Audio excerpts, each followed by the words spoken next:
Number 64. Putting the wrong bin out on the wrong day again. There's been a lot of peculiar activity going on over there recently, have you heard? Look, you know me. I'm not one to gossip at all. But do you know Carol Singer at number 58? Well, she was the one who told me that their daughter, you know, the funny-looking one, had killed herself. Leapt off a bridge in front of an oncoming train is what she said. Terrible way to go. The police tried to talk her down for hours, apparently, but it was no good. And I mean, I'm not the sort to pry, but when something like that happens, you have to ask, don't you? Why would she do that? Do you know Carol Taylor at number 73? Well, she reckons that them at 64 had a perfectly normal home life. But I mean, I don't know how she can possibly say that when she lives several doors down on the opposite side of the street. And she's been laid up practically for the past 6 months with that dodgy hip that flares up. Mind you, that seems to have got a bit better lately. Well, she's been out on the front on a frame anyway. But I mean, what girl with a perfectly normal home life would kill herself? Doesn't make sense, does it? Well, I probably shouldn't say anything. You didn't hear this from me, so keep it to yourself. But Carol S. reckons that their home life at 64 was anything but normal. She reckons there was something funny going on between the girl and her father. Oh, I can't say what.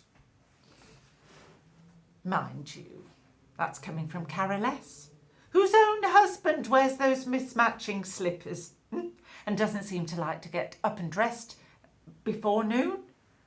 Oh, you see him on the front in the morning faffing about in his dressing gown. And I don't think he's got anything else on under that moth-eaten old thing either. So I wouldn't take anything the Carols say as gospel.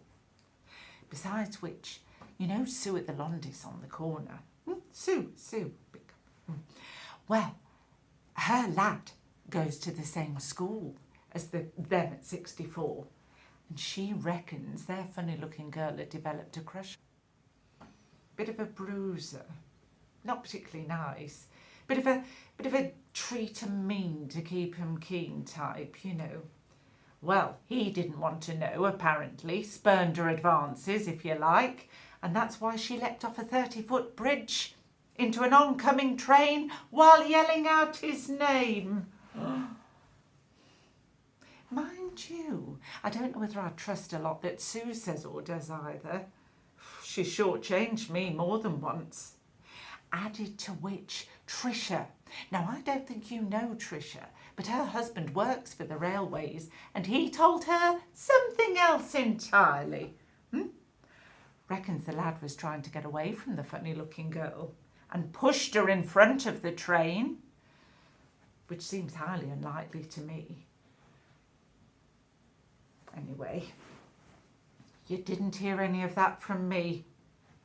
Look, as you know, I try to steer clear of all the gossip and drama that goes on around here. But I mean, really, how difficult can it be to remember which bins to put out?